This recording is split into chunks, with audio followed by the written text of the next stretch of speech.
자, 미디어 정거장 시간입니다. 근데 새삼 수염이 있는 것과 없는 것은 얼굴 차이가 꽤 크다라는 생각이 들었어요. 얼굴 차이요? 네, 그러니까 인상 차이가 좀 달라지는 것 같아요. 잘생김의 차이? 저는 좀 가리는 게 나은 것 같습니다. 예. 기본적으로 약간 음영을 넣어주는 게 자체 음영이 들어가는 게 좀 낫지 않나라는. 요즘 제가 이렇게 머리를 사실은 자를 시간이 없어서 못 자르고 있거든요. 네. 자를 타이밍이 한참 지났어요. 그래서 계속 넘기고 있는데. 그래도 자신 있게 넘기네. 네. 아니, 못 넘기는 사람도 있는데. 아, 그분이요? 우리 이런 얘기 이제 좀 자유로워지는 거예요? 아, 그럼. 어때요? 뭐가요? 뭐가요? 이런 머리 못 넘기는 사람 누군데요? 왜 자유로워져요? 지금까지는 이제 권력이 없다고 할 수 아니 없나? 사람이 이렇게 권력이 있으면 눈치 보고 권력이 없어지 막 짓밟고 어이 집발 부적으로 조롱하고 아니요 그거 안 할래. 권력 있을 때 오히려 해야지. 그렇지. 네. 난 못하겠어.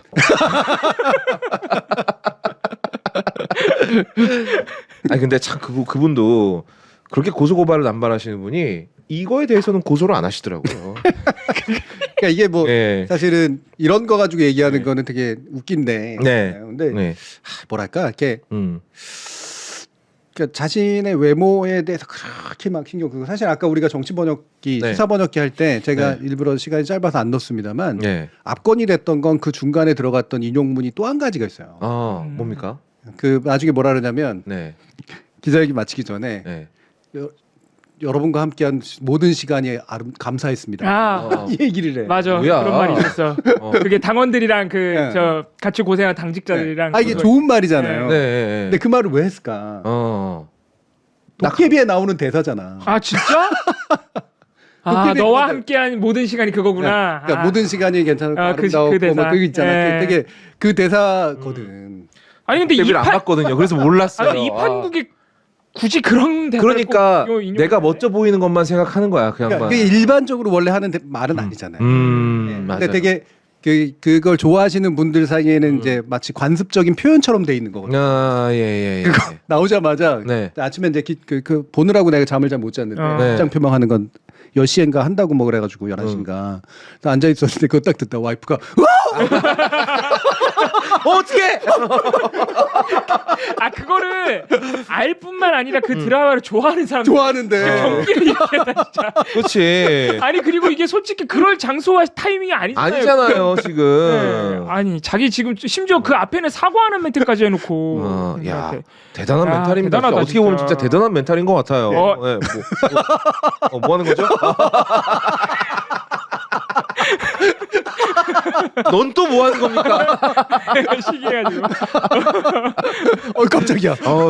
깜짝 놀랐네 아주 그냥. 네. 예. 더럽혀놨다뇨. 나보고 하는 얘기 아니겠지. 너한테 한 얘기 맞죠? 예. 자 어쨌든 그래. 근데 이런 오그라드는 언사를 당분간은 안 봐도 돼서.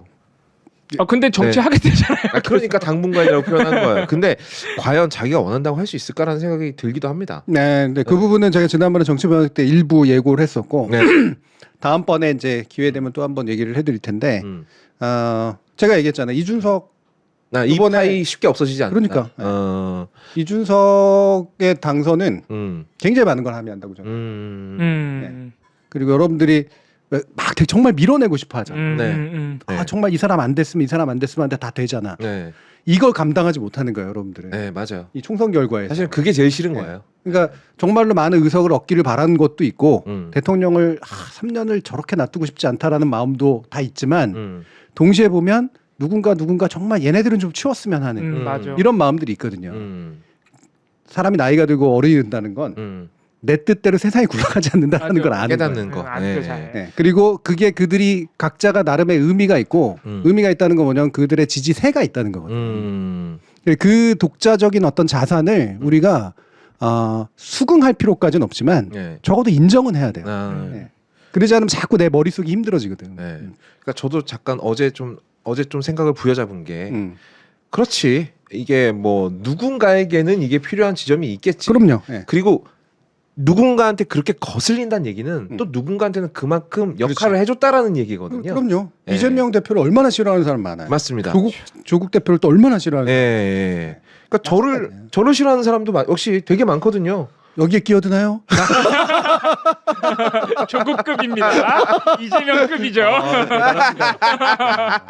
얘는 영화만 보면 되겠어. 그렇더라고요. 그러니까 제 입장으로 한번 치환해서 생각을 해보니까 그러네. 아니 나 싫어하는 사람들이 뭐라 한다고 내가 은퇴를 해야 될 필요는 없는 거잖아요. 그러니까 그런 것 마찬가지로 그러니까 좀 내가 좀 싫어할 때 싫어하더라도 인정을 해줄 필요는 있겠다라는 생각을 어제 또 했습니다. 하루 만에 철이 많이 든 것 네. 같아요. 네. 그래서 사실은 미디어 정거장을 뭘 할까를 고민을 되게 많이 했는데 제가 의도한 것까지는 물론 아니에요. 사실 굉장히 어렵거든요. 이런 총선처럼 이벤트가 있는 바로 그 다음 날 네. 컨텐츠를 기획하는데 무슨 결과인지 예상을 하고 거기에 여러분들의 정서는 어떨 것이고 그 정서하고 어느 정도는 부합하는 어떤 내용을 가지고 이야기를 나눌 준비를 해야 되잖아요. 네. 근데 준비한 거고 완전 다른 상태가 벌어지면 아, 그렇게. 얼마나 좀 그래. 네. 준비는 다 해놨는데 네. 막 이거 갑자기 뭐죠 예를 들면은 선거 결과가 되게 안 좋을 거라고 생각하고 위로하는 거 만들었는데 막 다들 신나서 이러면 그렇지 않잖아. 네. 가장 최악은 그 반대 경우입니다. 반대 경우죠. 네. 네. 그러니까 이게 되게 힘들었는데 두 가지 모티브가 있었어요. 하나는 되게 웃긴 모티브인데 우리 이하영 소프라노 나오시는 거를 생각하면서 네. 제가 힌트도 좀 드리고 그러면서 네. 이게 사실 오페라가 영화에 끼친 영향이 꽤 있거든요. 네. 예. 근데 오페라를 직접 다루는 영화는 그렇게 많지는 않아요. 맞습니다. 네. 네. 보통 배경으로 쓰죠. 그렇죠. 네. 뭐 파리넬리라든가 이렇게 이제 직접 다루는 그런 식의 영화들이 있긴 하지만 대부분 또 그렇게 얘기해. 오페라 유령 막 이런 거 얘기해. 정작 오페라 유령은 뮤지컬이거든. 네. 오페라가 아니에요. 네. 예. 이 직접 다루는 걸 하면 참 좋을 것 같다는 생각을 했고 직접 다루면서 그게 나름대로 뭔가 이렇게 약간 정치적인 어떤 모티브가 있고 그러면 제일 좋을 텐데 아까도 말했지만 오페라는 정치적으로 되게 시리어스하지 않거든. 맞아. 대부분의 경우가. 그러니까 네. 풍자적인 것에 훨씬 가까워서 예전에 우리가 했던 왕의 남자를 하면 사실 딱인데 네. 여러 가지 면에서 네. 네. 근데 해버렸고. 해버렸고. 네. 이럴 때는 명작으로 갑니다. 네, 그렇죠. 명작 그리고 이 안에 오페라적인 모티브가 나와요. 그리고 이 백그라운드 뮤직 같은 게 또 작곡을 했는데 이게 오페라적인 어떤 그 분위기가 상당히 있어요. 맞아요. 영화를 네. 보시면. 네, 맞아요. 네, 그래서 거기에 이제 일단 한 가지 이제 모티브고 음. 이제 두 번째로는 시민이라는 말 이게 가지는 거. 네. 근데 이게 되게 모호한 의미거든요. 시민 케인이라고 하는 게 네.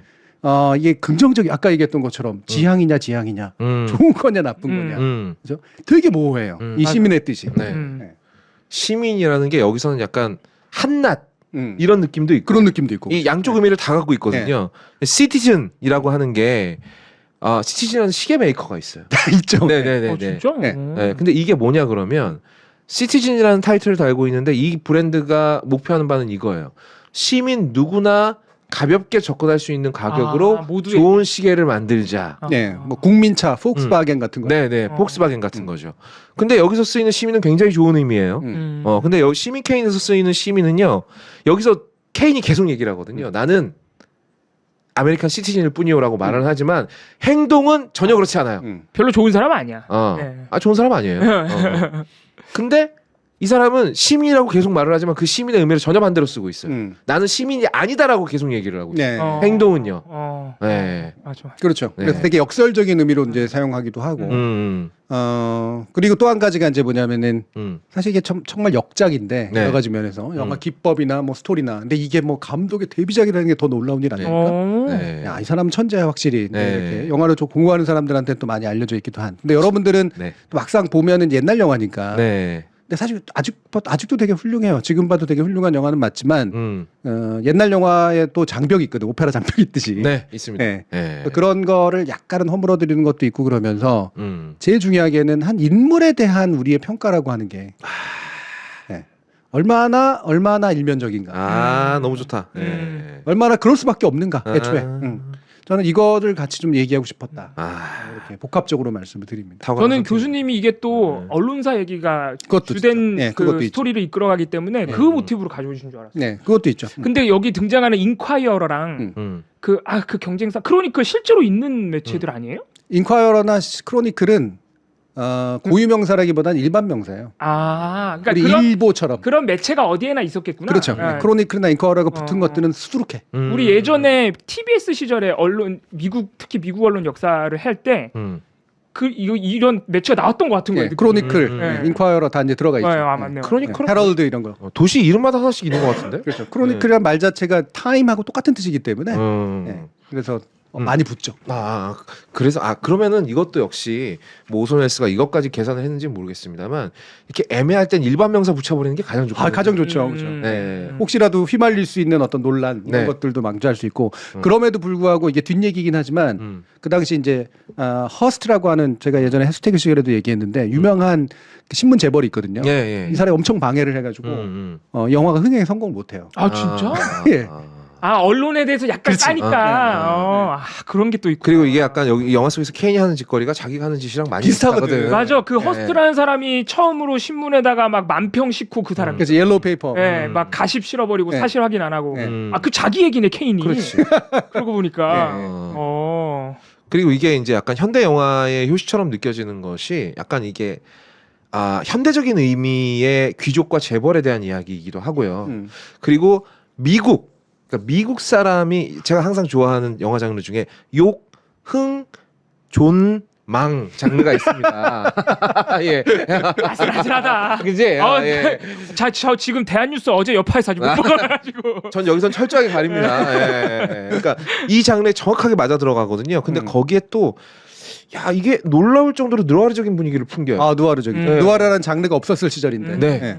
근데 굉장히 느와르적이야. 맞아. 그리고 맞아. 기법적으로도 너무 놀라운 게 디포커스라고 이거 좀 어려운 얘기하는 거 저도 싫어하는데 한 화면 안에 정말 많은 걸 담아요. 그렇죠. 되게 심도가 깊게. 네. 예. 가령 여기서 제가 이렇게 이야기를 하고 있잖아요. 그럼 제 앞에는 하나, 둘, 셋, 넷, 다섯, 여섯 대의 카메라와 다섯 대군요. 죄송합니다. 다섯 대의 카메라와 저 앞에 성우님 앉아 계시고 그 옆에 저기 분홍색 스웨터 입으신 분. 네. 네, 전부 제가 성함을 까먹었어요. 죄송합니다. 재성 PD. 네. 예. 그럼 만약에 다들 알아요. 네. 남자 이름 관심이 없다는 거. 참 나도 바닥이 뻔한 인간이야. 근데 네. 그럼 만약에 제 뒤에다가 카메라를 놓는다고 쳐보죠. 일반적인 영화 화면에서는요, 아마 우리의 시선이 저 테이블 끝 정도에서 끝날 그렇죠. 거예요. 네. 우리 세 명만 카메라에 등장을 하고, 근데 거기서 포커스를 더 줍니다. 그래서 저 끄트머리에 앉아 있는 저분까지 싹 한 화면에 잡히게 만드는 기법을 디포커스라고 불러요. 근데 이거를 놀라운 건 오손 웰스가 딱히 무슨 공부를 해서 만들어낸 게 아니에요. 카메라를 가지고 이렇게도 찍어보고 저렇게도 찍어보고 이거 기가 막힌데? 이러고 찍은 거예요. 촬영 감독도 워낙 뛰어난 사람이었고. 네. 그래서 이게 여러모로 뭐 빛과 그림자를 쓰는 방식이라든지 핀 조명을 쓰는 방식이라든지 이런 것들이 거의 혁신적인 혁명적일 정도로 앵글도 막 로어 앵글 잡기도 하고. 네. 대단하죠. 그리고 이제 사람 얼굴에 어느 부분에 빛을 쏘면 어떤 분위기가 나오는가에 대해서도 독보적인 탐구를 한 작품이기도 해요. 네. 네. 오늘 공부 많이 해왔네요. 근데 이게 확실히 오페라와 마찬가지로 아는 만큼 보인다고. 난 봤는데도 막 이런 기법을 잘 모르니까 화면에 어떤 영상미라는 거 이런 걸 잘 모르니까 그냥 봤는데 그걸 알고 이제 다시 보면 야 되게 특이하게 잡았구나. 그렇구나. 정말 많은 것들을 집어넣어놨네. 이런 느낌들이 오죠. 그리고 이게 워낙 시선이 다양한 영화이기 때문에 뭐 사실 라쇼몽하고 유사한 계열도 있는 거기 때문에 예. 그래서 그게 이제 또 영상하고 또 연결되면서 생기는 효과 같은 것들도 있거든요. 그래서 이제 이른바 시네필이라고 하는 사람 좀 안다는 사람들은 필수 코스예요. 맨날 이렇게 하는 거지. 필수 코스예요. 근데 잘 모르는 제가 봐도 그런 거 있어요. 이게 네. 뭔가 뮤지컬이나 오페라까지는 아닌데 뭔가 연극 같은 느낌이 난다.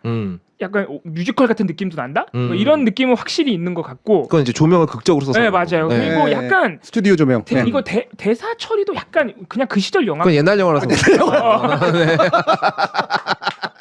그렇구나. 그렇죠. 근데 약간 연극 톤 같은 게 있죠. 그 네. 대사 처리. 그럴 수밖에 없죠. 아직 연극에서 분리된 지가 얼마 안 됐으니까 그렇구나. 영화가. 네. 그리고 이게 장소적으로 되게 많은 장소가 나오지 않거든요. 맞아요. 그러다 보니까 대사 처리를 많이 할 수밖에 없어요. 그렇죠. 대사로 많은 걸 설명해야 되기 때문에. 네. 우리가 그래서- 12인의 성난 사람들 봤을 맞아. 때 그거잖아요. 네. 네. 그래서 대사의 질이 굉장히 좋습니다. 그렇죠. 오히려. 네. 여기도 약간 네. 좋은 대사를 볼 때 짜릿한 쾌감이 있어요. 이야 기가 막힌 대사다. 이 영화 처음부터 끝까지 계속 나옵니다. 그 기막힌 대사들이. 12인의 성난 사람들 못지 않아요. 다만 여기 좀 더 함축적이죠. 그리고 자꾸 저한테 영화 유튜버 하라고 얘기하지 마세요.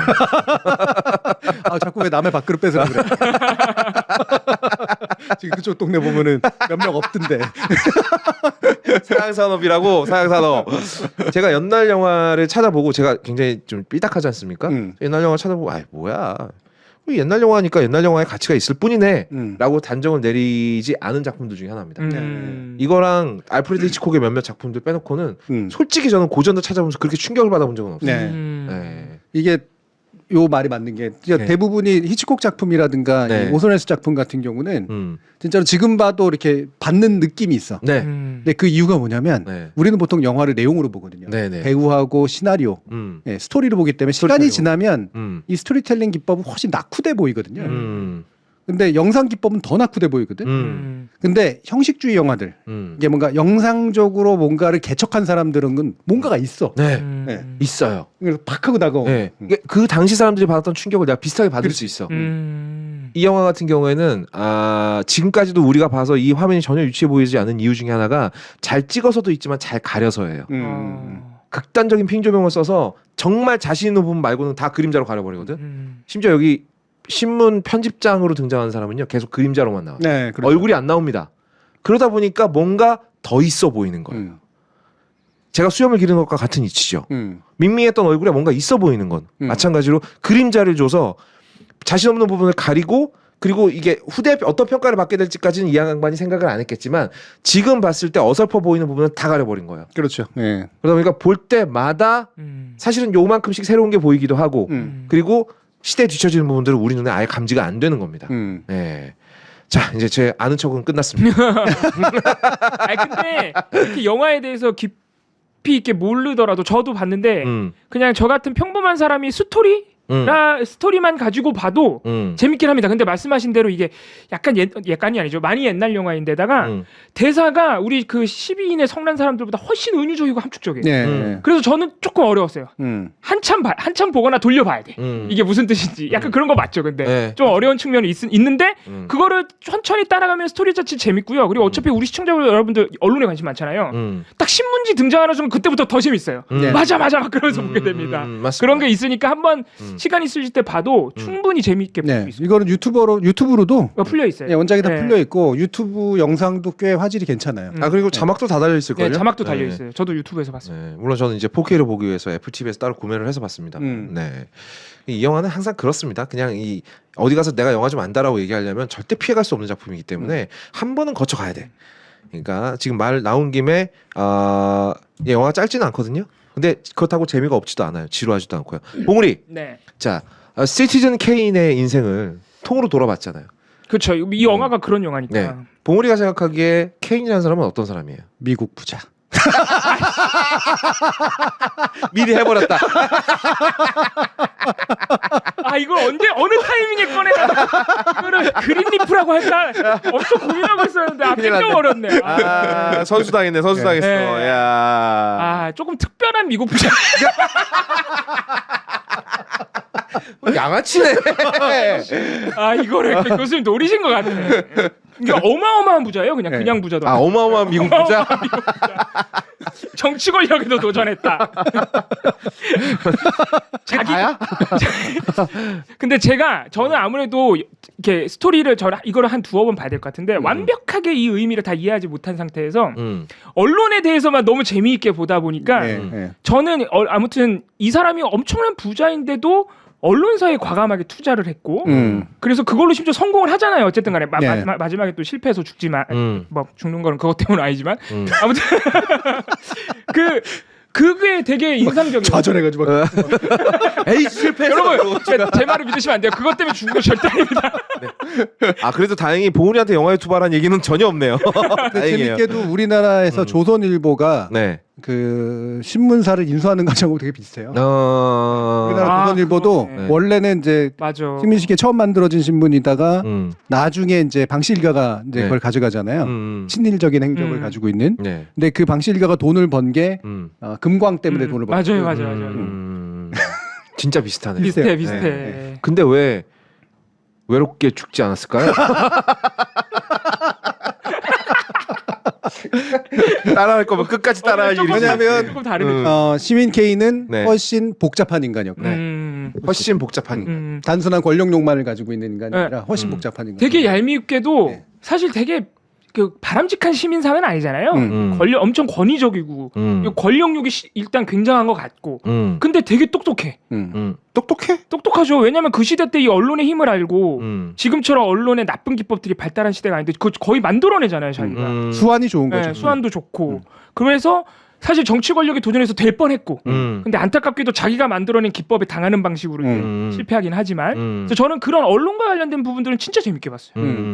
그리고 굉장히 그거는 리얼한 그러니까. 리서치에 바탕을 둔 거기 때문에 그리고 예전에 그 미국 언론의 역사 강의해 주신 게 그게 새록새록 기억이 나니까 정확하진 않아도 그렇지. 재밌는 거지. 그게. 대충 기억은 나도 항상 그래. 자세히 기억이 안 나서 괴롭지만 또 대충은 기억이 난단 말이지. 그러니까 훨씬 더 재밌게 볼 수 맞아요. 있어요. 그래서 네. 내가 이거 좀 바보 같은 얘기긴 한데 난 그래서 이 케인이 실존 인물인가 하고 찾아봤는데 실존 인물은 아니더라고. 그러니까 막 신문명도 비슷한 거 같고 만든 들어본 거 같은 거 같고. 이거 강의에서 해주신 거 같은 거야 이 사람. 섞여 막 판타지하고 역사하고. 근데 생각해보니까 허스트네. 그러니까 이런 모습을 비슷하게 살아온 사람들이 많다는 이유는 뭐겠어요? 이게 그렇죠. 예, 현대 현대 언론 재벌의 전형적인 모습 중에 하나를 그리고 있기 때문이다. 네. 그렇구나. 그리고 전 이게 이 과정이 굉장히 미국적이라고 느꼈거든요. 미국이 그렇잖아요. 그러니까 지하자원 발견 뭐 이런 거 그냥 맞아요. 재수가 좋잖아요. 미국은 뭐 아무데나 씨 뿌려도 막 나무가 막 자라잖아. 다 땅이 비옥하고 막 이래가지고 그래서 그걸 바탕으로 벼락 부자가 됐어.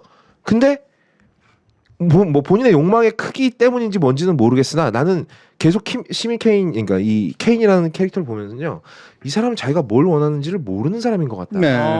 그것도 맞네. 라는 생각이 들었어요. 네. 근데 대다수의 인간이 또 그렇거든요. 그렇지. 네. 네가 진짜로 원하는 게 뭐야라고 물어보면 바로 대답이 나오는 사람이 몇 명이나 있을까? 이 사람의 집이 원래 잘 살던 집도 아니었고. 네. 그러다 갑자기 이제 그 당시로서는 더 이제 그 부유함과 네. 어떤 하이컬처가 있는 네. 동부로 보내져서 네. 남의 손에 키워지고. 예. 그러면서 이제 사실 언론 재벌이 된다든가 이런 것들이 뭐냐면 그 출신이 그렇게까지 훌륭하지 못했던 사람들이 빨리 하이소사태에 진입하는 방법 중에 하나거든요. 네. 그건 우리나라도 똑같아요. 그러니까 그런 것들을 가지고 내가 이거를 통해서 이루고자 하는 바는 뭐였지? 라고 하는 게 이제 불명확한 거죠. 예. 그러니까 그걸 생각하기도 전에 잃어버린 거예요. 그렇지. 그러다 보니까 나한테 들어온 부를 어떻게 써야 될지 잘 몰라요. 그 이런 말 하지 않습니까? 전 세계의 미술 작품들은 몇천 년 동안 쌓여 있는데 내가 사기 시작한 건 5년밖에 안 됐으니 앞으로도 맞아요. 살 게 무궁무진하군요. 이딴 걸 농담이랍시고 하잖아요. 그래서 계속 사모으는구나. 그 사모으는 것도 약간 그런 표현이군요. 원하는 게 뭔지 알지도 못하면서 그렇죠. 돈은 이미 욕망을 다 이뤄 나가지고 현대인의 자화상이라니까. 나야 나. 1941년 현대인의 자화상 아니야? 그거? 호더야 호더. 딱 나야. 호더래 호더. 호더는 너무했는데. 여기 보면은 케인이 수많은 예술 작품을 사지만 그걸 감상하는 장면이 없어. 맞아요. 예. 네. 그런데 생각해 보니까 그거 그렇게 많이 살았는데 그거 잘 안 보여줘 영화 화면에서. 일단 뭐 제작비도 부족하고. 아니 아까 그림자 얘기를 하셔가지고 네. 그 모아놓은 창고 같은 걸 되게 어둡게 처리하더라고. 말씀하시니까 생각난다. 잘 가린 영화. 네, 맞아. 네. 근데 마지막에 자기 와이프가 뭐 이게 그림 조각 같은 거 맞추고 있으니까 그 그림이 무슨 그림인지도 물어보지 않잖아. 맞아. 여보 그런 쓸데없는 짓을 왜 하는 거요? 이러잖아. 그러면 이 사람은 과연 사랑받기를 원했을까? 저는 그건 맞는 것 같아요. 네. 네. 그렇죠. 왜? 근데 그 사랑받기를 원하는 마음은 결국 결핍에서 왔단 말이죠. 이건 역시 거의 모든 현대인들을 관통하는 특징 중에 하나입니다. 결핍에서 집착이 생기고 그 집착을 채우지 못하니까 이것저것 하는 거죠. 네. 그리고 이게 로즈버드하고도 또 연결이 네, 돼요. 로즈버드. 그게 그때나 지금이나 그 자화상이 똑같다는 거네. 그 지금 1941년이나 인간이니까 똑같은 거죠. 다만 이제 인간의 삶이 훨씬 더 드라마틱해지긴 했죠. 현대 사회에 들어와서. 그렇죠. 예. 네. 뭐 소비할 것도 그때보단 더 많아졌고 소비할 그렇지. 종류도. 아마 뭐 이 케인이 뭐 선사시대 태어났다면 뭐 나무 좀 많이 하는 나무꾼 정도가 됐겠죠. 뭐 사냥 좀 잘하는 사냥꾼 정도가 그 됐겠지만. 뭐 저기 뭐죠? 표범 뭐 이빨 같은 거 좀 많이 모으고 목에 막 주렁주렁 하고 다니는 막 네. 이빨 14개의 이빨 뭐 이런 그 엄청난 전사이긴 했겠다. 네. 그 자본주의에서 성공한 사람이 선사시대로 가면은 그런 것으로 또 비유를 그렇지. 해볼 수 있겠네요. 이 사람이 피지컬도 훌륭한 편이고 그리고 이렇게 뭐랄까 말도 잘해. 목적은 잘 모르지만 일단 이루는 거에는 훌륭한 맞아. 사람이거든. 예. 그러니까 훌륭한 사냥꾼이었을 것 같아요. 내가 돌 좀 모아봤다. 야 네가 벽화 좀 그린다며. 야 여기다 좀 그려봐. 그래. 야, 얘 잘 치더라.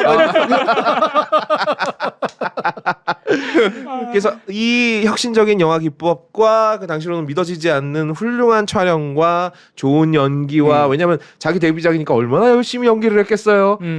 진짜 죽을 똥을 싸면서 연기를 하죠. 그 당시 또 분장에도 엄청나게 신경을 많이 써가지고 지금 그렇지. 봐도 분장이 일생을 연기해야 되니까. 네, 분장이 아 그게 젊었을 때 같은 배우예요? 같은 배우죠. 네. 진짜? 심지어는 그래서 그 젊어 보이려고 이걸 땡겼대. 와, 성형을 안 이거는 진짜 하고. 놀랍다 근데. 같은 배우구나. 그 같은 늙을 배우예요. 때까지. 네. 대단하다. 그때 그 시절에. 그거 그래서 몰랐습니다. 그러고 보면 이 이야기 자체가 되게 놀랍도록 위대한 개츠비하고 비슷해요. 아 맞아요. 예, 상당히 유사한 모티브가 있어요. 네네. 예, 예. 그러고 보니까 허황됨이라든가 이런 네, 것도 미국 사람들은 이런 얘기를 좋아하나 보다. 좋아하지. 예, 위대한 개츠비를 딱 보잖아요. 그럼 그 갱스터 버전으로 바꾸면 스카페이스예요. 비루한 출신의 사람이 비정상적인 방법으로 부를 쌓았다가 순식간에 망하는 얘기거든요. 그렇지. 똑같잖아. 허영. 네. 그다음에 그 이른바 그 상류 계급의 네. 그 올라가고 싶어서 스노비즘 선착하고. 같은 거. 네. 네. 그렇죠? 네. 이런 걸 역으로 공격했다가 나중에 거기에 자기 본인이 젖어버리죠. 아 그러면은 뭐 꼭 미국 사람이라 단정하긴 그렇고 어쨌든 이 영화나 시민 켄이나 위대한 개츠비도 다 성공한 작품이잖아요. 네. 세계적으로 그런 걸 보면 사람들이 다 그런 벼락부자라는 표현 좀 그렇죠. 그러니까 이렇게 엄청 갑자기 성공한 자기는 원래 부자는 아니었지만 엄청나게 성공한 사람에 대한 선망도 좀 있는 것 같은데 근데 그 사람을 좀 시기하는 것 같기도 하고요. 그 영화에서 보여주는 시선을 따라가 보면 결국 망하게 과하게 연결하긴 했는데 시민 K는 사실 대중적으로 성공한 영화는 아니거든요. 네. 아 그래요? 네. 아, 그렇구나. 한참 시간이 지나고 나서 재평가된 영화죠. 아 그렇구나. 블레이드 러너랑 비슷해. 네. 아 아까 허스트가 방해했다고 했지 참. 아까 분명히 했던 얘기인데. 아, 예. 억지로 연결하다 보면 네. 거야 또. 시기와 선망이 다 있는 건 맞습니까, 근데 그 시선에 혓바늘이 돋아 거짓말을 하면 긁어야지 돼. 네, 긁어야 돼요 이빨로. 손으로 긁으면 더러워. 야 이빨로 긁는 것도 그렇게 깨끗하진 않아. 왜 우리 안중근 의사가 한 거 있잖아. 네. 하루라도 글을 읽지 않으면 예. 입안에 가시가 돋친다. 그거랑 비교하면 내가 너무 쓰레기 같잖아요. 정말 졸렬해 보이네요. 아 이거 연계국어라니요. 연계국어래 나보고. 괜히 질문하려다가 망했네. 그러니까 다시 돌아오자면 예. 저는 전 세계 문학 작품, 예술 작품들에 이런 정서가 있다라고 봐요. 거대한 성공을 바라지만 동시에 그걸로 인해서 타락하는 걸 경계하는 심리. 아, 경계하는 거구나 타락하는 걸. 그리고 이게 나뿐만이 아니라 이게 이제 굉장히 갖다 붙이기가 좋은 게 미국이라는 나라에 갖다 붙이기가 일단 좋아요. 그렇기 때문에 굉장히 미국적인 이야기가 됩니다. 이게 왠지는 잘 모르겠습니다만 일단 그때 교수님께서 그러셨잖아요. 오래된 사회일수록 계층 점프하기가 어렵다. 그렇죠. 네. 근데 미국에서는 이게 가능했단 말이에요. 네. 그러니까 아메리칸 드림이라고 네, 부르는 그렇게 해서 거잖아요. 만들어진 나라고 네. 유럽의 관점에서 보면 이주민들의 나라니까. 그러다 보니까 미국 사람들은 이런 캐릭터를 본인들의 정체성이라고 좀 생각하는 면이 있는 것 같아요. 그렇죠. 네. 네. 그리고 서부의 관점에서는 동부가 이제 그런 거고. 네. 네. 동부 안에서도 이제 그 개츠비나 이런 데도 나오지만 업타운이라고 부르는 네네네네. 위쪽에 사는 사람들, 네. 어. 밑에 사는 사람들 하고의 또 차이점. 네. 끊임없이 계속해서 나뉘는 거죠. 네. 그러니까 참 미국 사람들은 이런데 되게 민감한 듯 하면서도 또 이런 이야기를 좋아하는 걸 보면은 약간 또 되게 기독교적으로 어떤 청렴함을 목표로 하고 있는 것도 같고. 뭐 그런 것도 있죠. 예. 네. 라라랜드 이런 것도 사실은 되게 현대판으로 보면 되게 네. 비슷하잖아요. 맞습니다. 네. 높은 데에서 이제 파티 가고 네. 그 하이브리드 카 그 도요타 프리우스 그거 타고. 네, 그런 거 타고 내려오고. 네. 그리고 마지막에 또 주인공이 소박한 꿈을 이루는 걸 성공이라고 또 얘기를 하잖아요. 그렇지. 네. 재즈바를 하는 소박한 꿈을 이루는 것. 그런 걸 보면 미국 사람들은 욕망을 쫓으면서도 욕망을 경계하고 있다. 그런 굉장히 이중적인 심리를 잘 담아낸 영화가 시민 케인이다. 그런 류의 영화 중에 시조새격이다. 이 영화가. 난 욕하는 줄 알았어. 시조새. 획격이라 그러니까. 네. 아이, 편견인가 보다. 네. 제가 이미 편견 덩어리이기 때문에 그렇기 때문에 이 영화는 영원한 고전으로 남을 수밖에 없다. 그리고 역대 가장 위대한 영화를 꼽으면 영화 평론가들이 항상 3위 안에 이 영화를 무조건 넣을 수밖에 없기 때문에 앞으로도 영원히 고전으로 불릴 확률이 높다. 자, 우리 그 총선이 오늘 우리가 주된 얘기였는데 예. 아까 일부에서 이게 시민 케인하고는 어떻게 연결될까요? 그걸 굳이 다 연결하려고 하지 연결 안 마세요. 해도 되는 거예요? 네. 근데 이제부터 연결해 볼게요. 아니, 제가 연결하시라고 막 그런 건 아닌데.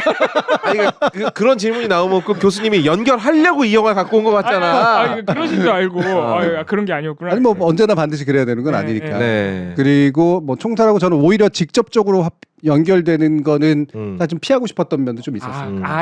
이번에는 총선하고 뭐 예를 들면 우리가 지난번에 했었던 킹메이커 같은 거 이런 거 너무 직접적으로 연결돼요.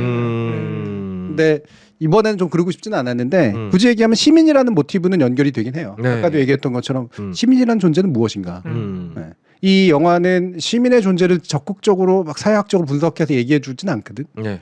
근데 간접적으로 시민에 대해 생각해보게 만들어. 맞습니다. 일단 제목에서부터. 네. 인간은 뭐지? 뭐 이런 식의 생각이 들잖아. 그리고 케인이 본인을 시민이라고 표현할 때마다 예.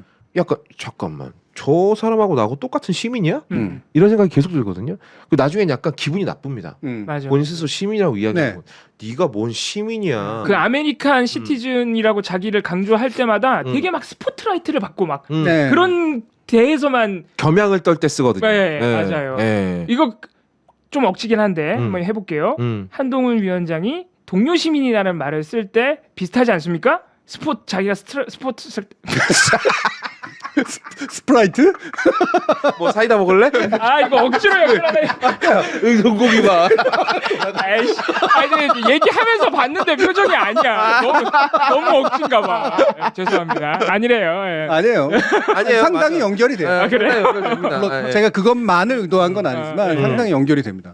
여러분들 한동훈 위원장이 비대위원장 취임할 때 한 2개월 전에 취임사 한번 보시고요. 그때 우리가 분석 한번 했었지만 네. 오늘 퇴임사 맨 나중에 입장 발표할 때 보세요. 수미상관인데 일종의 네네네. 동료 시민 얘기를 또 하죠. 동료 시민 얘기로 시작해서 동료 시민 얘기를 끝나요. 이 고집은 뭐지?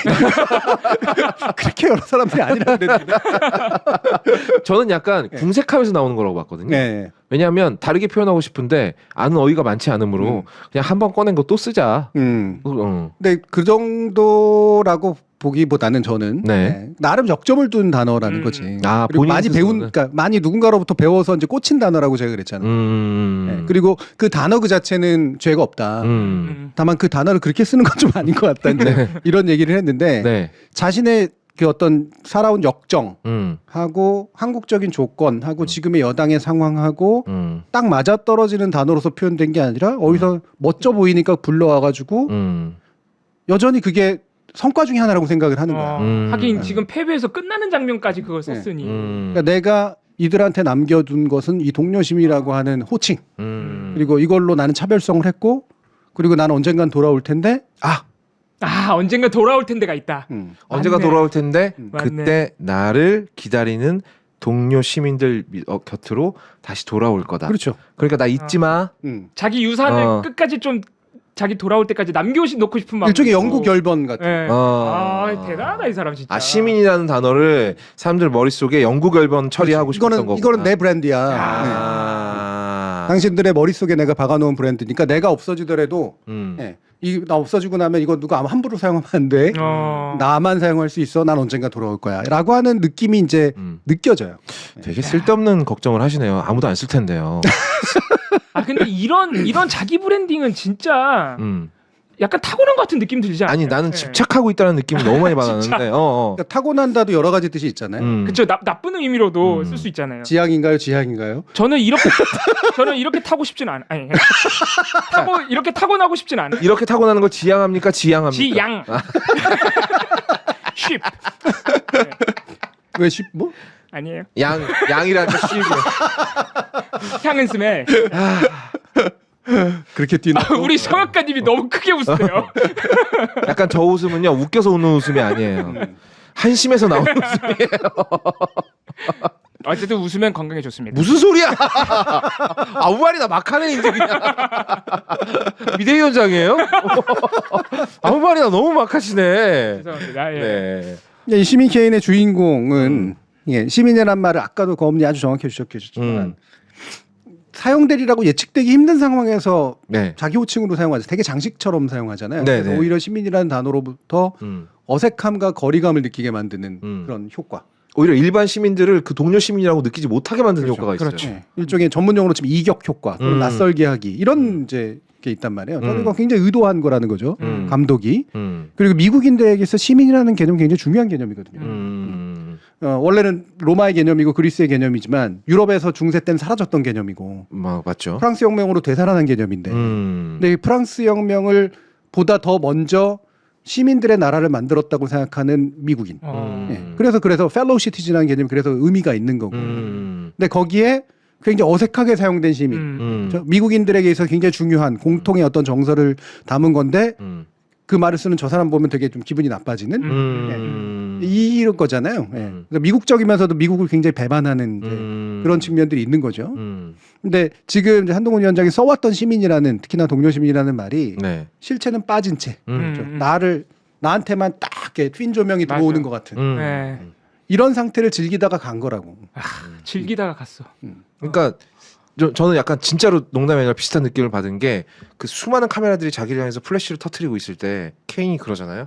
저는 그냥 아메리칸 시티즌입니다라고 얘기하는 게 마치 그런 것 같았어. 얘들아 내가 강남 파라군 출신이야. 하지만 나한테 거리감을 느끼지는 말아줘. 그렇지, 딱 그런 느낌. 나는 허벌나게 잘났지만 죄송합니다. 지금 일부러 격한 표현을 썼습니다. 왜냐하면 근데 뭐 그 자체가 나쁜 말은 아니에요. 네네네네네. 아 이거 저기 전라도에서는 아주 흔하게 쓰는 말이에요. 그냥 재밌어서 그렇습니다. 내가 허벌나게 잘난 친구지만 나는 하지만 평범하고 싶은 잘난 사람이야. 나는 잘난 척하는 사람이 아니라 평범하고 싶어서 평범한 척을 하는 잘난 사람이란다. 근데 그 잘난 사람이라는 가로는 절대 없어지지 않지.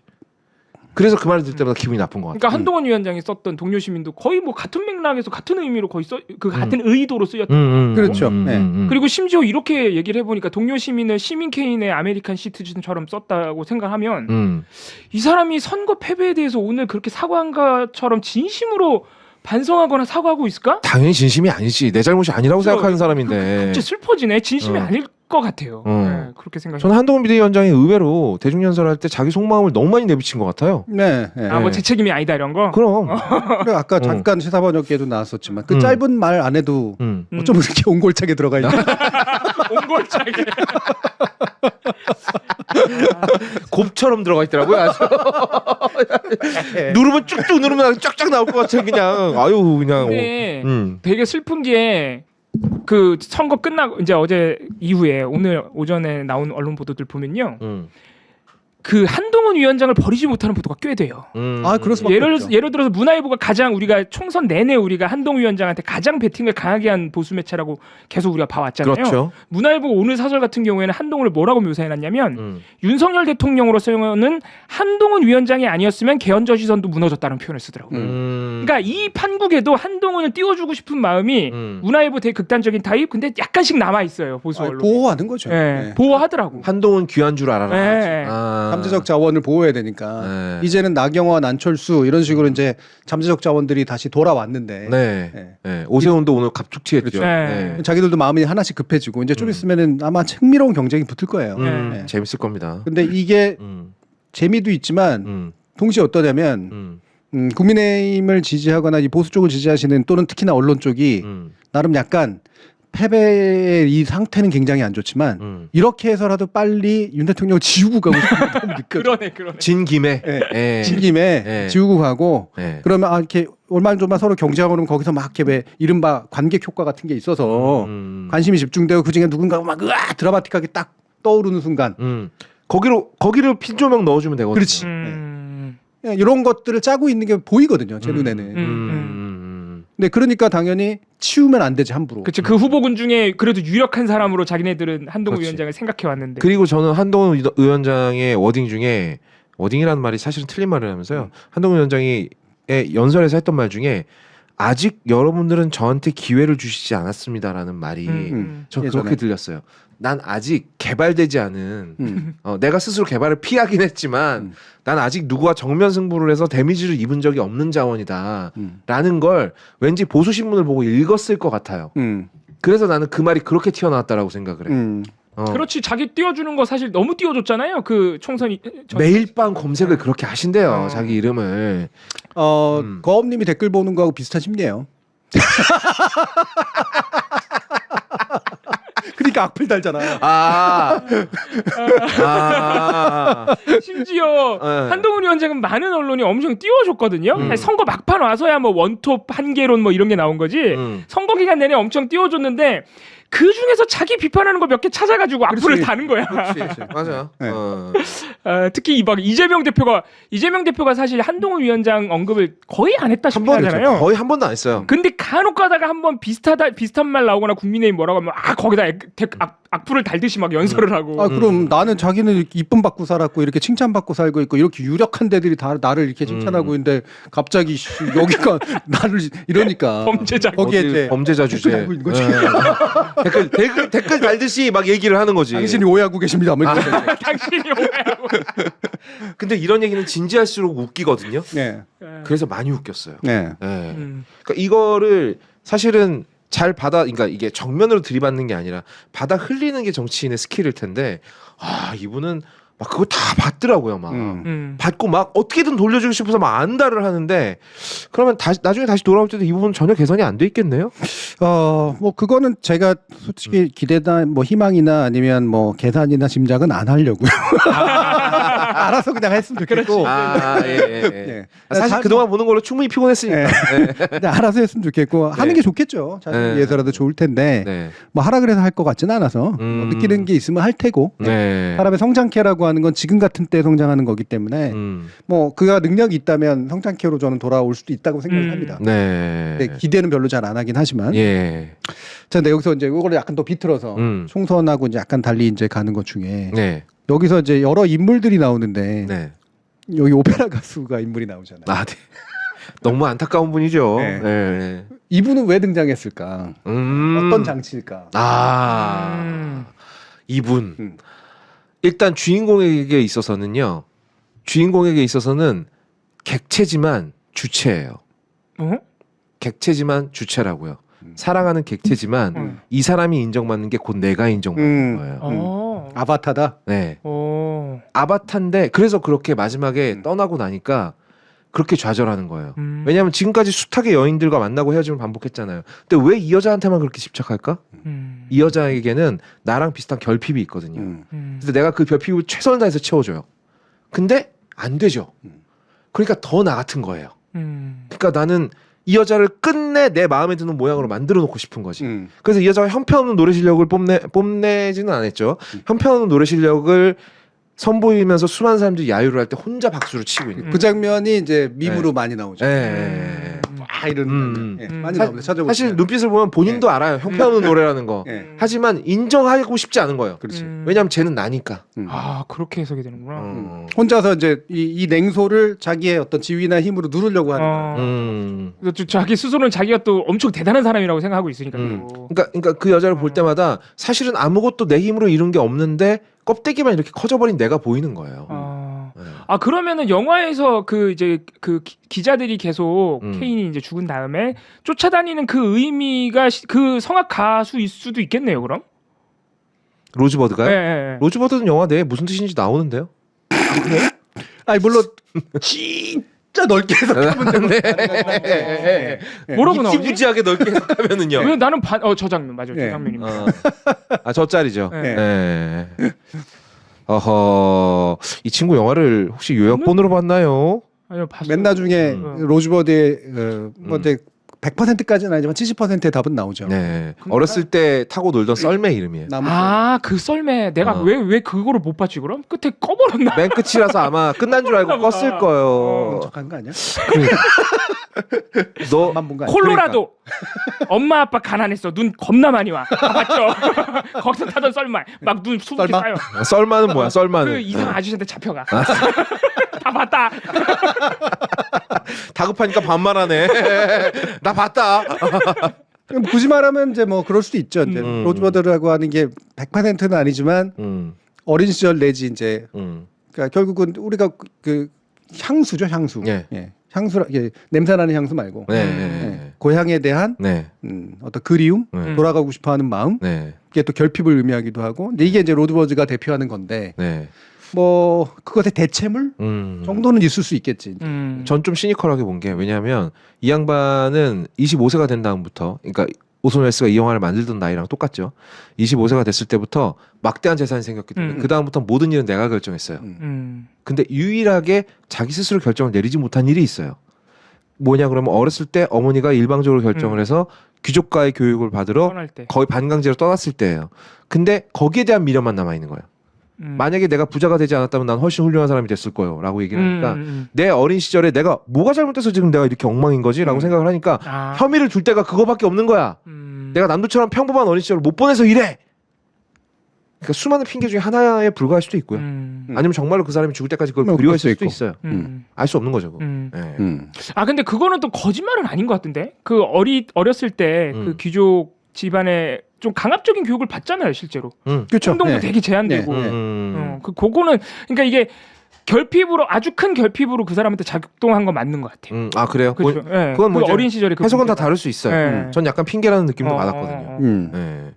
사실 만약에 케인한테 야 그러면은 너 재산 다 없던 일로 하고 너 어렸을 때 콜로라도로 돌아가. 아 난 절대 안 하지. 안 돌아가잖아. 네. 누구라도 안 돌아가지 않을걸? 그러니까 맞아 그건. 그러니까 그래. 맞아 돈이 너무 많다. 참 설득하기 쉬운 친구네. 아니 맞네. 그렇다고 하기엔 돈이 빠른 너무 인정. 많아. 네. 빠른 인정. 돈이 너무 많아. 맞지. 심지어는 말하다가 인정하고 바꾸잖아. 말하면서 막 친구야. 아, 이거는 공 몰고 가면서 이렇게 막. 아 생각해니까 돈이 너무 많아요 여러분. 영화 보면은 어마어마해. 뭐 세계 3등이라고 묘사가 되든가 그렇죠 막. 미국 내에서 3등인가 뭐가 미국 아무튼 내에서, 네. 교수님 보시기에는 어떻게 보셨어요? 뭐요? 로즈버드라는 의미에 대해서. 로즈버드라는 의미에 대해서요. 네. 뭐 일종의 이제 시작과 끝을 연결하는 이제 이 사람의 장치이고 그러니까 일단 미스테리를 이제 준 거잖아요. 예, 예. 그래서 이 문제를 풀어가야 될 듯한. 네, 그리고 나머지 그게 흐름을 만들어내는 핵심적인 동력이니까 순간순간 오해도 만들어내고. 네. 근데 대답하지 않으면서 맨 나중에 그 장면을 이제 보여줌으로써 이 사람이 이 사람의 삶이 허망했던 이유는 무엇일까에 대해서 사람들로 하여금 생각하게 만드는 그런 장치. 네, 정답을 주기보다는 네. 힌트를 주는 장치. 당신의 로즈버드는 무엇인가? 그렇지. 이렇게. 그리고 약간 근데 약간 이 영화의 극본 썼을 때가 그 각본가 맨크였나요? 맨커위치. 맨커위치라는 사람이 이 사람은 나이가 좀 있는 상태에서 이 시나리오를 썼기 때문에 약간 젊은 감독이었던 오손 웰스하고는 약간 시각이 달랐을 것 같기는 합니다. 그러니까 어린 시절에 대한 향수가 오손 웰스 나이보다는 아무래도 이 맨크의 나이에 좀 더 예. 강렬하게 부각되는 면이 없잖아 있지 않았을까? 그런 작용도 있을 수 예. 있고. 예. 그러니까 이게 이제 아무래도 클래식 영화다 보니까 하도 이런저런 생각을 많이 하다 보니까 저도 잘 모르겠어요. 그 중에 뭐가 맞는 건지는. 근데 이게 아까도 저희 봉우리 활동가도 얘기하셨고 이제 거업님도 얘기하셨지만 이게 지금은 스토리로 얘기하니까 이 사람을 우리가 똑같이 보고 쫓아가면서 이 사람이 이렇게 태어나서 이렇게 자랐고 이런 사람이 돼서 이렇게 미스테리한 죽음을 맞았다 라고 그냥 한 라인으로 꿰지만 사실 극으로 들어가면 네. 이 사람이 누군지 잘 모르잖아요. 모르죠. 네. 그리고 이 사람의 미스테리한 죽음으로부터 시작해서 로즈버드 의미가 뭘지 이 사람 도대체 어떤 삶을 살았던 건가 그럼 쫓아가면서 이제 그 증언을 통해서 이제 수집을 하는 거잖아. 특히 네. 이제 기자들이 이제 물론 이게 화자인 사람인 이 주인공인데 화자인 사람 제대로 나오지도 않고 네. 예, 스토리에 찾아서 쫓아가는 그 사람이 되게 주인공인 되게 묘한 스토리잖아요. 이것도 되게 느와르적인 스토리입니다. 그렇죠. 예. 네. 그래서 이 방식이 가지고 있는 되게 좀 신선함도 있었고 그 당시로 치면 동시에 뭐 우리가 누군가를 안다는 게 뭐냐, 우리가 한 인물에 대해서 알고 있는 그 사람의 스토리를 안다는 게 뭐냐에 대해서 되게 다양한 질문을 던지거든요. 이렇게 누군가를 만나서 증언을 읽고 발굴했기 때문에 드러난 삶의 모습이야. 근데 게다가 이 삶의 모습은 이 A라는 증언과 B라는 증언이 또 일치하지도 않아. 맞아요. 도대체 우리가 아는 이 영화를 통해서 끝나고 우리가 지금 뭔가 평가한 시민 케인이라는 사람은 뭐지? 그러니까 그게 정확할지도 모르겠네. 그렇지. 정확한지 알 수가 없는 거네. 이것도 이 기자가 쫓아간 궤적으로 보여준 것일 뿐이지 실제로 이 시민 케인은 어떤지 모르거든. 그리고 놀라운 건 그 기자가 어떤 사람인지도 몰라. 맞아요. 네. 아 그게 이게 언론사라는 모티브를 차용한 게 다 참 여러 가지로 작동하고 의미가 있네요. 그렇죠. 이 사람을 그 케인이라는 사람을 그려낸 방식도 지금 생각해 보니까 케인이 자기가 말하는 게 아니야. 다 기자가 취재해서 쉽게 말해서 취재원한테 얻어낸 진술이잖아요. 그렇지. 우리는 영화라는 매체의 특성상 이 매체가 이 사람을 보여주듯이 하니까. 맞아요. 마치 그 역사를 본 것처럼 착각을 하지만 그러네. 사실 오손 웰스가 의도한 건 네. 그런 걸 언론들이 하고 있다는 거거든. 매체가 하고 있다는 맞아. 거거든. 예. 우리는 그걸 대면하지 못했어요. 근데 그렇게 발굴된 현실이 그 사람이자 그 현실인 것처럼 우리는 생각해. 맞아. 언론들이 한동훈 비대위원장의 이야기들을 만들어내고 그치. 이미지를 창조해내고 갖다 덧붙여 씌운 것처럼 음. 그러니까 근데 사실 우리 언론들이 지금 21세기에 만들어낸 이미지는 훨씬 더 정교해야 되잖아요. 그렇죠. 정교하진 못했지만 음. 근데 그럼에도 불구하고 우리는 그 언론을 통해서 받은 것만으로도 한동훈 비대위원장에 대해서 어떤 모습을 평가할 수 있을 정도로 많이 안다라고 말하기는 어렵다는 거죠. 아 그럼요. 예. 예. 근데 또 재밌는 건 이 한동훈이라는 현상, 우리가 한동훈 위원장에 대해서만 얘기하니까 좀 그렇지만 모든 정치인들이 다 마찬가지거든요. 근데 그 정치인마다 조금씩 다른데 이 한 위원장이 가지는 특이점이 뭐였냐? 유난히 언론이 예뻐했고 네. 유난히 그 스포트라이트를 너무 즐겼어. 네. 옷을 입는 모습이나 네. 여러 가지를 이렇게 치장하는 모습이나 이걸 보면 굉장히 그 스포트라이트를 즐기고 있는 사람이거든. 그러니까 시민 케인도 사실 약간 그런 인간. 그 관종기가 있었습니다. 예. 그리고 그들의 시선으로부터 나를 만들어내는 측면도 있었던 사람이잖아. 아 맞아요. 시선으로부터 만들어낸다라는 예. 말. 예. 그러니까 이 사람은 정말 누군지 모르겠는 사람인 거야, 시민 케인은. 사실. 예. 기자의 취재 결과이기도 하지만 네. 이 사람은 보여지고 그러니까 누군가가 나를 이렇게 보니까 그걸 더 그렇게 보여주고 싶어서 행동을 했을 수도 있거든. 뭐 이를테면은 뭐 그 노동자를 위한 뭔가를 하겠다라든가 이런 것들이 진심일까 이념일까 아니면 상술일까 뭘까? 아니면 그냥 남들이 그 부분에 대해서 훌륭하다고 칭찬해 주니까 그렇지. 거기로 노선을 잡은 건가? 근데 살다 보면 이렇게 결정 내리는 경우 많이 있거든요. 굉장히 많습니다. 특히 정치인들의 정치인들의 그런 노선, 것을 많이 정치인들의 어떤 어. 뭔가 이렇게 누군가한테 하는 약속들 이런 게 그렇게 결정이 되거든요. 음. 굉장히 많은 부분에서. 그러니까 굳은 심지에서 나오는 게 아니라 이거 해보니까 반응이 좋네. 음. 이렇게 밀고 가야겠다. 음. 근데 그게 나중에 신념이 되고 사상으로 포장될 거 아니에요? 언론이 포장해 줄 테니까. 그럼 우리는 그 사람의 그 단면을 보고 그 사람이 마치 여기에 평생 헌신해 온 사람처럼 느낄 거 아니야. 하지만 그건 거짓이지. 아니 그럼 이게 그게 말씀하시니까 이게 너무 또 과한 해석일까 싶긴 한데 그 중요한 진술을 해주는 그 케인하고 같이 신문에서 일했던 사람들 있잖아요. 이름 제가 까먹었는데 뭐 여러 명이 스틴 막 있죠. 이런 사람이나 네, 네. 그 레드냅인가 뭐 아무튼 그런 사람들. 레드넥이요? 그런 사람은 없고요. 정확하지 네. 않아요 이름이. 약간 싸웠던 사람. 네. 근데 제가 왜 저런 걸 넣었을까 싶었는데 이제 이해가 가는 게 약간 그런 그 사람이 막 케인에 대해서 얘기했는데 중간에 딴소리 하고요. 막 담배 달라 그러고요. 이 사람을 믿지 못하게 만들어요. 영화 맞아요. 보는 사람으로 하여금. 계속 시가 사오라고 그렇죠. 그죠. 네. 근데 그게 지금 생각해 보니까 여러분 이렇게 미디어가 자기네가 취재해서 만든 이미지는 사실은 그렇게 믿을 만한 게 못 돼. 이런 걸 이렇게 의도적으로 좀 보여주려 그랬나? 이런 생각도 드네요. 사실 이거는 믿지 못할 사람들입니다만. 스토리텔링상의 트릭에 더 가까워요. 우린 이 영화를 다 봤지만 시민 케인이 어떤 인간인가에 대해서 설명해 보라면 제대로 한 줄도 작성할 수가 없죠. 네. 당신이 본 모든 건 그치. 그냥 내가 만들어낸 이야기일 뿐이요. 그것도 액자 속의 액자의 구성인 거죠. 이 중간에 담배나 사오라고 하는 이 사람이 그렇지. 들려준 말인 거잖아. 여러 명의 액자를 통과해서 해서 만들어낸 이미지와 화면만 그려 놓은 거지. 진짜 시민 케인은 이런 모습이었어라고 작정하고 보여준 장면은 없다라는 거예요. 예. 신기하다. 그래서 이게 굉장히 깊이도 있는 예, 그런 철학도 있을 뿐더러 실제로 이제 우리가 정치인을 평가하는 방식이나 누군가를 안다라고 하는 것이 뭘까? 그렇다고 해서 우리는 실체를 알 수 없거든요. 여러분들이 만나면 알까?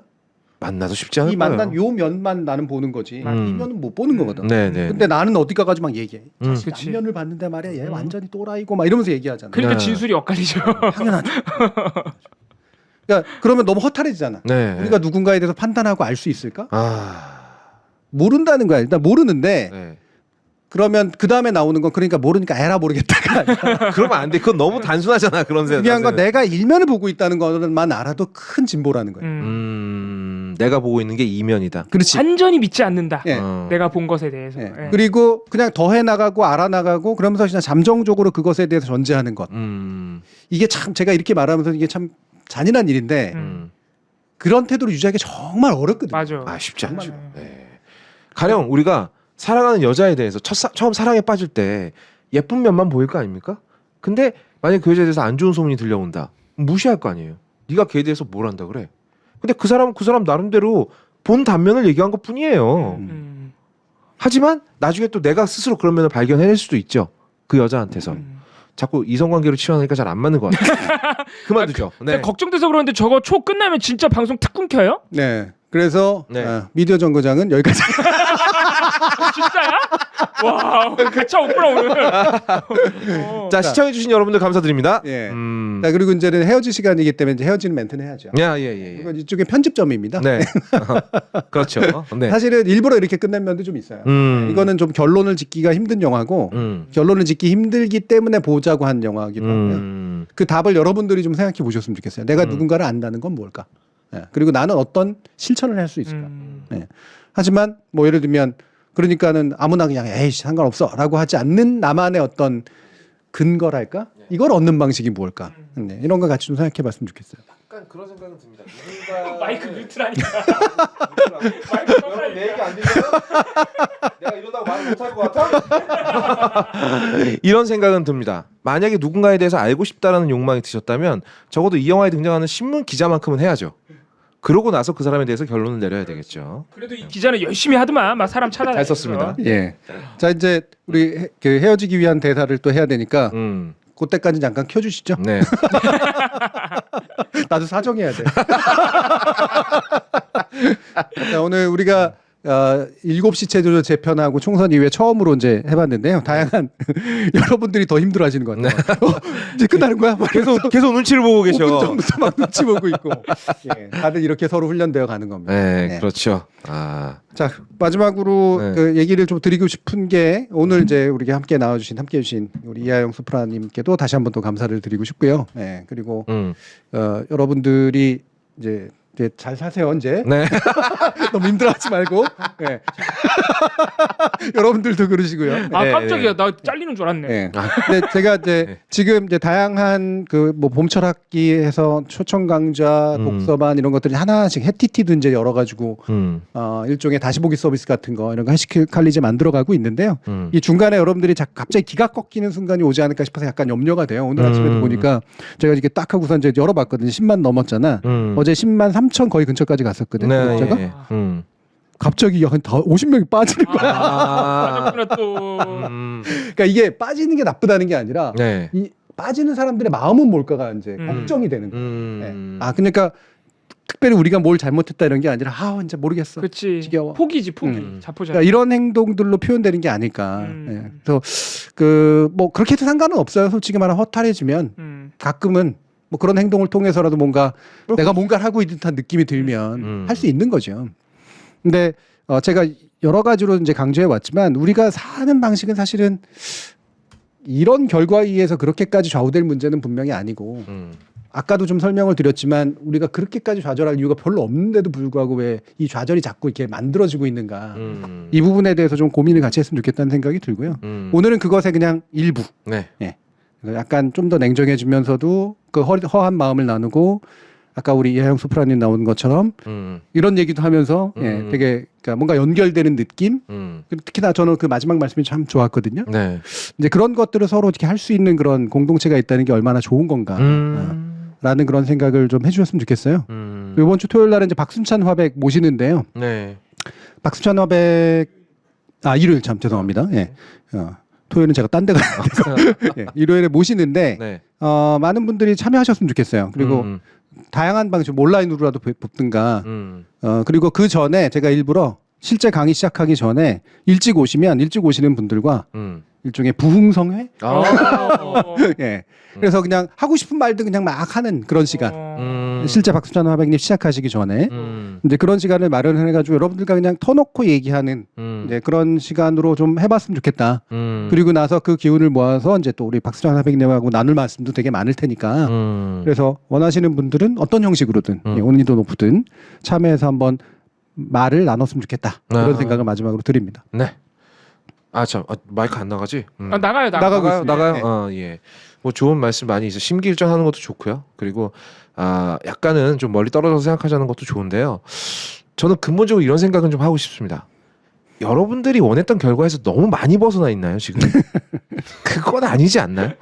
사실 되게 기뻐해도 되는 네. 상황인데. 굉장히 기뻐해도 되는 상황이거든요. 근데 그러니까 이런 거예요. 전투에서 이겼는데 내가 마음에 드는 내가 이제 애착을 갖고 있던 캐릭터가 몇 명 죽은 기분, 아니면 내가 정말 싫어하는 적의 병사가 살아남은 거, 그런 기분인데 과연 이것부터 한번 생각을 해보자고요. 이게 내가 이렇게까지 좌절할 일인가?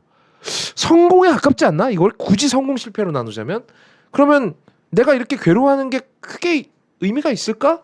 라는 생각도 한 번쯤 해보셨으면 좋겠어요. 제가 스스로 한 생각이기 때문에 그런 거예요. 저는 오늘 제가 레터 썼지만 당분간 허하셔도 돼요. 네. 좌절하셔도 되고 뭐 정당한 감정이거든. 그럼. 예, 그 감정을 저는 그냥 충분히 하셨으면 좋겠는데 음. 그거를 이렇게 쓸데없는 분노로 표출하진 않으시고 네네네네. 그냥 그 감정에 충분히 젖어들고 어느 순간에선가 아마 다시 쭉 하고 또 올라오실 거예요. 네, 또 전투력 올라올 겁니다. 네. 자, 뭐 봉우리는 마지막으로 할 말 없죠? 네, 고생들 하셨습니다. 네. 그러면 감사합니다. 오늘 해시TV는 굉장히 나 이렇게 칼같이 방송을 끝내본 적이 몇 번 없는 것 같네요. 너무 아쉬운, 너무 억울한데. 또 끌고 있죠. 여러분 해시TV는 다음 주에 돌아옵니다. 그리고 월요일엔 뭐가 있습니까, 봉우리? 해시 라디오. 예, 해시 라디오도 저희가 아. 7시 체제로 바꿉니다. 여저 번역기 마지막 회가 한 번 남은 거 아니에요? 그거를 미디어 기상대 일부로 오늘 하듯이. 오늘 하듯이. 예, 그렇게 해서 마지막 정리하는 시간을 또 갖는 거죠. 다음 주 월요일도 제가 시간이 되면 막전막후에 난입을 할지 말지는 저도 한번 생각해 보도록 하겠습니다. 네.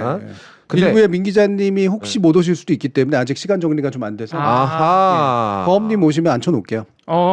7시에 여론조사 데이터 이렇게 막 멤버로. 들이밀면서 이제 어떻게 생각하냐고. 시사평론가니까 하실 수 있을 것 갈 수 있어요. 네. 예. 죄송합니다. 죄송합니다.